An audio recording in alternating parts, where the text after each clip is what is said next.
அனைவருக்கும் வணக்கம். சற்று முன் வெளியான அறிவிக்கும்படி என்ன சொல்கிறாங்கன்னா, இந்த செய்தி குறிப்பில் கடலோர மாவட்டங்களில் இன்று மிதமான மழை, குறிப்பாக இது எந்தெந்த மாவட்டங்களுக்கு கூடுதலாகவும் மழை பெய்ய போகிறது அண்ட் எந்தெந்த மாவட்டங்களுக்கு குறைவான பனிப்பொழிவு மற்றும் அதிகமான பனிப்பொழிவு இருக்க போகிறது தான் பிரீஃபாக பார்க்க போகிறோம்.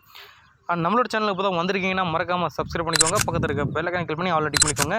அண்ட் முக்கியமான விஷயம், வீடியோ ஸ்கிப் பண்ணாமல் பாருங்கள், அப்போ தான் நான் சொல்கிற தகவல் என்னன்ட்டு உங்களுக்கு வந்து முழுமையாக சேரும். அண்ட் நீங்கள் எந்தெந்த வீடியோவை எந்தெந்த மாவட்டத்தில் பார்க்கணும்னு சொல்லிட்டு மறக்காமல் கமெண்ட் பாக்ஸில் கமெண்ட் பண்ணுங்கள். குறிப்பாக என்ன சொல்கிறாங்கன்னா, தமிழக கடலோர மாவட்டங்களில் இன்று சில இடங்களில் இன்று மிதமான மழை பெய்ய வாய்ப்புள்ளது என சென்னை வானிலை ஆய்வு மையம் இந்த அறிவிக்கையில் சொல்லியிருக்காங்க. இதை பற்றி என்ன சொல்ல வராங்கன்னா, இது பார்த்திங்கன்னா தமிழகம் மற்றும் புதுச்சேரியில் சில இடங்களில் வரும் 18ஆம் தேதி வரை மிதமான மழை தொடர வாய்ப்பு சொல்லியிருக்காங்க. அதிகாலையில் பார்த்திங்கன்னா லேசான பனிமூட்டம் காணப்படும் அப்படின்ட்டு இந்த செய்தி குறிப்பில் சொல்ல வராங்க. ஸோ அடுத்து என்ன சொல்ல வராங்க பார்த்திங்கன்னா, குளிர் காற்று மற்றும் பனிமூட்டம் காரணமாக தமிழகம் புதுச்சேரியில் குறிப்பாக சில இடங்களில் குறைந்தபட்ச வெப்பநிலை பார்த்திங்கன்னா இயல்பை விட 3 டிகிரி வந்து செல்சியஸ் வந்து குறையவே வாய்ப்புள்ளது அப்படின்ட்டும் இந்த செய்தி குறிப்பில் தற்போது சொல்கிறாங்க.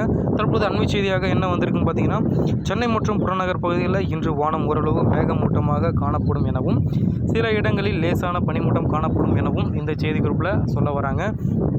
அடுத்தபடியாக என்ன சொல்கிறாங்க பார்த்திங்கன்னா, தமிழக தென் மாவட்ட கடலோர பகுதிகள், மன்னார் வளைகுடா, குமரிக்கடல் பகுதிகளில் சூறாவளி காற்று வீசக்கூடும். எனவே மீனவர்கள் அந்த பகுதிக்கு செல்ல வேண்டாம் எனவும் மீனவர்களுக்கான அறிவுறுத்தலும் இந்த செய்தி குறிப்பில் கொஞ்சம் குறிப்பிட்டு சொல்லியிருக்காங்க. இது போன்ற இன்ஃபர்மேஷன் பற்றிய கூடுதல்களை உடனுக்குடன் துல்லியமாக தெரிஞ்சிடும் அப்படின்னு நினச்சிங்கன்னா கீழே ரெட் கலர் பட்டனை கிளிக் பண்ணி சப்ஸ்கிரைப் பண்ணிக்கோங்க, பக்கத்தில் இருக்க பெல் ஐகானை கிளிக் பண்ணி ஆல் டிக் பண்ணிக்கோங்க. நன்றி, வணக்கம்.